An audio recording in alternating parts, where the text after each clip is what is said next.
falar um pouco sobre um movimento ocorrido no Pará intitulado Cabanagem. A cabanagem ocorreu em 1835 e foi um movimento de grande importância para a melhor compreensão do que foi o período regencial.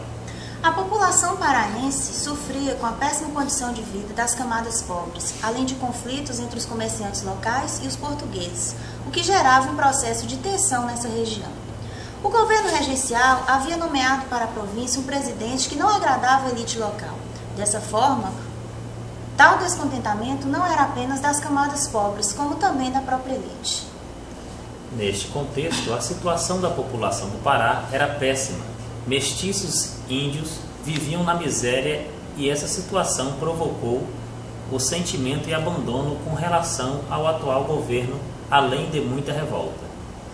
Após a abdicação de Dom Pedro I e a impossibilidade de seu irmão assumir o comando por ser menor de idade, entra em vigor o chamado governo regencial, e isso provoca insatisfações e possibilidades de revoltas. A posse do autoritário Bernardo Lobo, do governo do Pará, provocou alguns conflitos que deram margem a tensões e possibilidades de revoltas. Nesse período, o fazendeiro Félix Clemente, juntamente com Francisco Vinagre, prendeu e executou o então governador Bernardo. Os rebeldes das camadas pobres da população, intitulados de cabanos, instalaram um novo governo controlado por Malcher.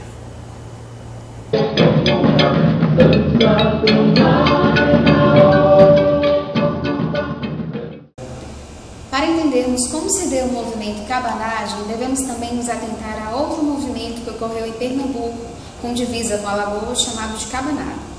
Em 1832, no Recife, houve um levante de militares de alta patente e proprietários rurais devido às reviravoltas ocorridas desde a abdicação de Dom Pedro I.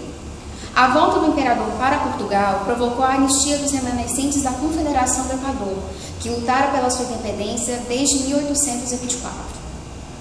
A cabanada teve fim com a morte de Dom Pedro I em 1834 em Portugal, mas não sem luta. Mesmo os cabanos sendo cercados pelo exército brasileiro, conseguiram escapar por entre as matas, silenciando durante um tempo a ação dos cabanos na região. No entanto, mais tarde, essa revolta em Pernambuco influenciará no movimento Cabanagem que ocorrerá em Belém, do Pará, em 1835, um ano depois. As autoridades os chamavam de cabanos, uma referência às cabanas em que viviam. Um dos grandes líderes desse movimento foi Vicente de Paulo, que se autotitulava comandante de todas as matas. Sua proximidade, tanto com os escravos quanto com os índios, principalmente os da tribo Jacuípe, promoveram sua popularidade. Porém, pouco se sabe sobre suas origens. É desses personagens que deixam um rastro de mistério sobre a sua vida pessoal. Devido ao novo regime, esses proprietários de terra haviam distribuído armas para escravos e índios no interior das florestas, pensando em tê-los como aliados na batalha.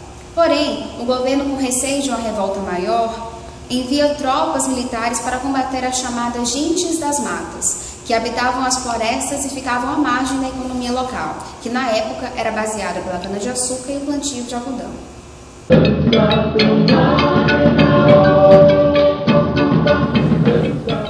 Com o início do governo cabano, o povo escolheu Clemente Malcher para ser seu representante, e por ser um homem respeitado por todos. Porém, ele continuava como cabeça de fazendeiro e começou a tomar atitudes que os cabanos consideravam traição. Os desentendimentos levaram à primeira importante ruptura das lideranças. De um lado, Malcher e as elites dominantes, e do outro, os Vinagre e Angelim, juntamente com os cabanos e boa parte da tropa. Malcher foi preso, mas a caminho da cadeia, onde ficaria por algum tempo, foi morto. Com a morte de Clemente Malcher, firmaram-se as lideranças mais combativas, como os irmãos Antônio e Francisco Vinagre e Eduardo Angelim.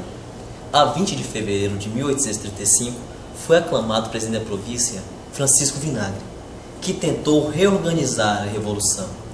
Procurou colocar ordem na capital ao reestruturar a guarda municipal e prometer eleições. Infelizmente, Francisco Vinagre não conseguiu levar adiante os anseios dos cabanos. Traindo seus comandados, concordou em negociar com o governo central, que havia mandado a Belém uma esquadra com cerca de 600 homens, e aceitou o novo presidente da província, Manuel Jorge Rodrigues. Iniciava-se a terceira etapa da Revolução. Antônio Vinagre e Angelim refugiaram-se no interior, reorganizaram suas forças, tropas de tapuios, índios, caboclos e negros, e voltaram a atacar Belém, à frente de 3.000 homens. Após 9 dias de lutas, Belém voltou a ficar sob o controle dos cabanos. Com o desaparecimento de Francisco Vinagre, morto em combate, assumiu o comando do governo provincial Eduardo Angelim, com apenas 21 anos de idade. Uma das reivindicações dos cabanos era a libertação dos escravos. Por ser casado com uma fazendeira, Angelim não teve a coragem de dar esse passo. Muitos resolveram então fazê-lo à sua maneira, o que provocou mortes e saques. Por 3 dias, comemoraram essa etapa de lutas com danças e discursos pelas ruas. Livres dos opressores e dos legalistas, isso é, dos que apoiavam o imperador, os cabanos tiveram que enfrentar um novo inimigo, a fome. Durante esse tempo de guerra, as plantações foram abandonadas e a carne que vinha da ilha de Marajó foi bloqueada pelos navios da marinha. A fome em Belém era tanta que, segundo o escritor da época, o povo só tinha para comer ervas agrestes dos quintais abandonados, raízes e couro seco, reduzida a uma espécie de cola dura e indigesta. Sem muita estrutura e organização, os problemas do novo governo aumentaram.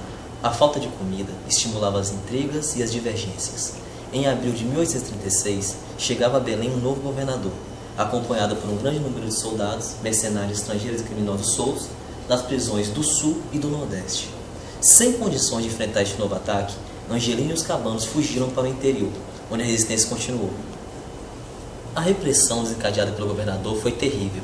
De uma população de 80.000 pessoas que viviam em toda a província, foram mortas quase 30.000, isto é, cerca de 40% da população. Qualquer denúncia bastava para alguém ser considerado cabano e em seguida morto. Os mais atingidos foram os indígenas e os tapuios. Na região de Tapajós, onde em 1820 havia 30.000 indígenas, 40 anos depois só restavam 3.000. Em 1839, o governo do Rio de Janeiro, diante da insistência dos cabanos em continuar a lutar, resolveu anistiar os líderes revolucionários, exceto se cometeram homicídio, e os 2 chefes, Antônio Vinagre e Eduardo Angelim, que foram deportados.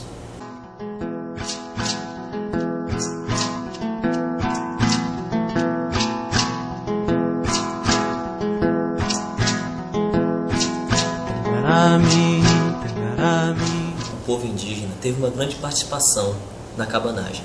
Foi na Amazônia que o Brasil indígena reagiu por mais tempo contra a invasão europeia. As lideranças da cabanagem idealizaram o indígena e fixaram-no empunhando arco e flecha em sua bandeira. Contudo, qual foi a participação nessa luta que durou mais de 8 anos? Numa relação de presos levados para o navio prisão Defensora em 1837, pode-se ter uma ideia da participação indígena. Dos 99 presos, 91 eram tapuios, indígenas não aldeados, e 13 eram indígenas. Os mestiços com sangue indígena, cafus e mamelucos, eram 63. Esses dados demonstram que 70% dos revolucionários presos eram índios ou descendentes de índios. Os outros segmentos eram bem menos expressivos, 36 mulatos, 10 negros e 16 brancos. Quanto aos indígenas aldeados, destacaram-se 2 grupos, os Mura e os Maué. Os Mura, que viviam no Médio Amazonas, sempre foram discriminados e perseguidos pelo poder colonial, que os acusava de viver de pirataria nos rios. Eles participaram ativamente ao lado dos cabanos e foram responsáveis pela morte de Ambrósio Aires, o Bararoá, um dos líderes mais violentos das forças oficiais. Pagaram um preço por essa ousadia. De 50.000 que eram em 1826, 15 anos depois estavam reduzidos a 6.000. Hoje são em torno de 1.400.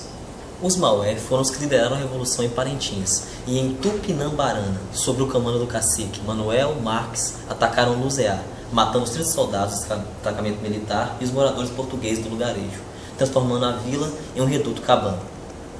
Em Tupirambalana e Andirá, os revoltosos foram liderados pelo cacique Crispim Leão. Incendiaram essa última vila, obrigando os moradores a se refugiarem em Óbidos. No combate, o cacique foi morto a bala. Em 1840, quando 980 cabanos se renderam em Luzeá, todos portavam apenas arcos e flechas. Convém destacar que o povo Capiruna, que vive na região do Oiapoque, ao norte do Amapá, é remanescente cabano, vindo do Baixo Amazonas, de Bragança e Abaetuba. Provavelmente eram tapuios que para lá fugiram, pois falavam em Nhegatu, a língua geral tupi. Hoje são cerca de 700 pessoas que falam o creol, língua que agrega elementos do francês, de línguas indígenas e africanas.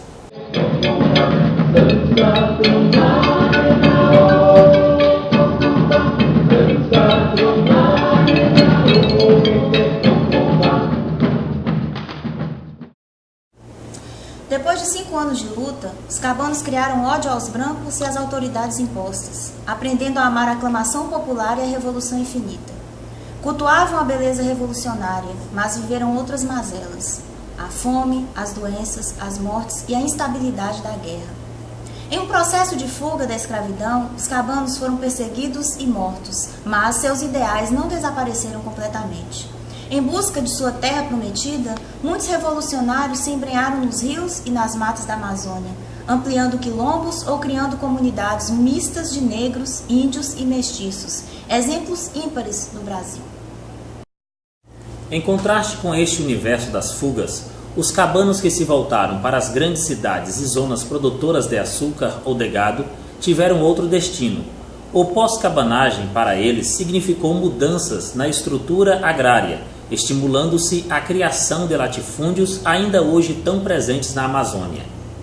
Os presos cabanos e muitos outros suspeitos de cabanagem foram recrutados forçosamente e engrossaram os chamados corpos de trabalhadores.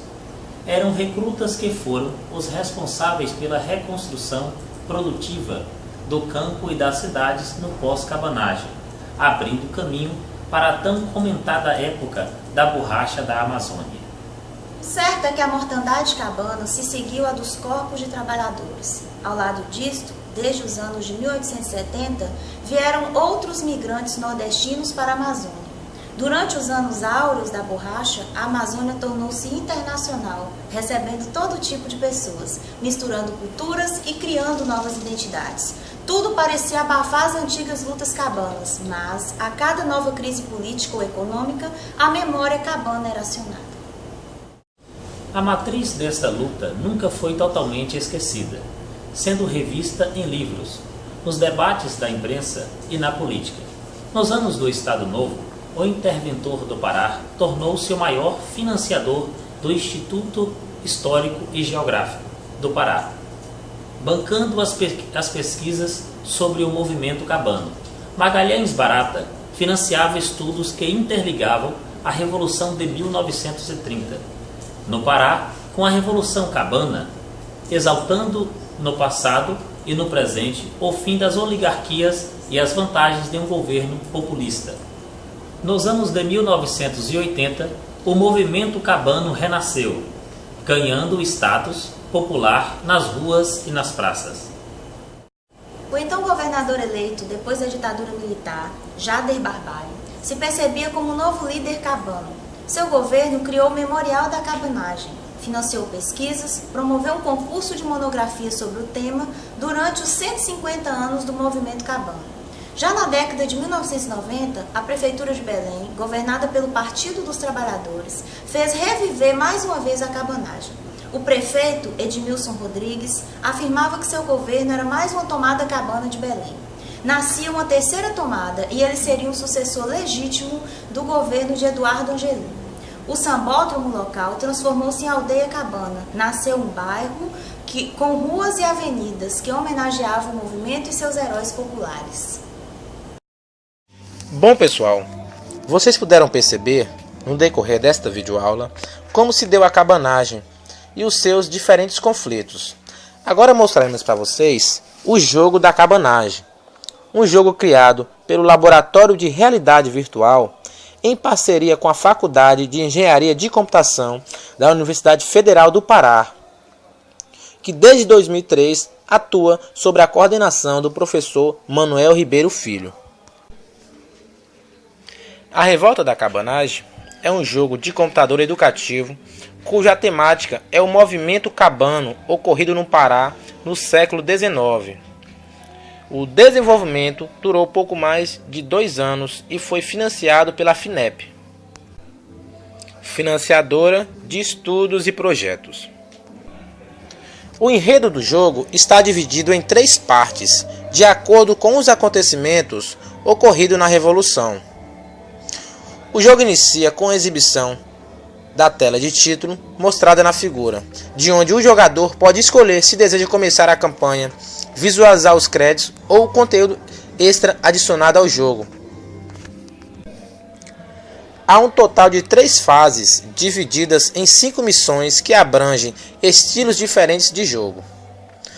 Antes de cada missão, é apresentado ao jogador um inventário, como na figura mostrada, que indica os objetivos a serem cumpridos durante a missão, além das teclas de controle do personagem e sua localização. Agora eu vou mostrar para vocês o passo a passo de cada fase. A primeira fase, a fase pré-revolucionária, tem como palco principal a capital paraense e é dividida em 3 estágios ou subfases intituladas: Conhecer Belém e fundar o jornal paraense Batista Campos, as quais abordam as ações dos primeiros líderes da cabanagem nos momentos que antecederam o conflito armado. O estágio final da primeira fase, a pré-revolucionária, representa a fuga de Batista Campos para o interior do estado, devido à perseguição do governo português. O objetivo do jogador é seguir para um determinado local da cidade para tomar um bote que possibilite sua fuga. Terminada a primeira fase, é abordado o início ao conflito armado entre cabanos e o Império Brasileiro, a explosão do conflito armado, Batalha do Acará. Iniciado em outubro de 1834, com um ataque por um grupo cabano, liderado por Eduardo Angelim e Antônio Vinagre, a uma tropa de 30 soldados do Império, acampados na fazenda Vila Nova, sob o comando de José Maria Nabuco de Araújo, que havia sido enviado pelo governador Lobo de Souza. E por último, a terceira fase, a tomada do poder, a batalha em Belém. Essa fase final representa a batalha pela tomada do poder na cidade de Belém. O jogador no controle de Angelim deve liderar um grupo de cabanos no ataque aos quartéis, arsenal de guerra, forte do castelo e o palácio do governo, culminando com a morte do governador Lobo de Souza o Malhado, assim chamado devido a uma mecha de cabelo que possuía uma coloração diferente. O jogo culmina com a morte do governador Lobo de Souza nas escadarias do palácio. Uma cena da batalha é mostrada na figura. Caso o jogador obtenha sucesso na missão, um vídeo de encerramento mostra os cabanos comemorando a vitória em frente ao palácio, sendo então anunciado o fim do jogo.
Tenggara Mini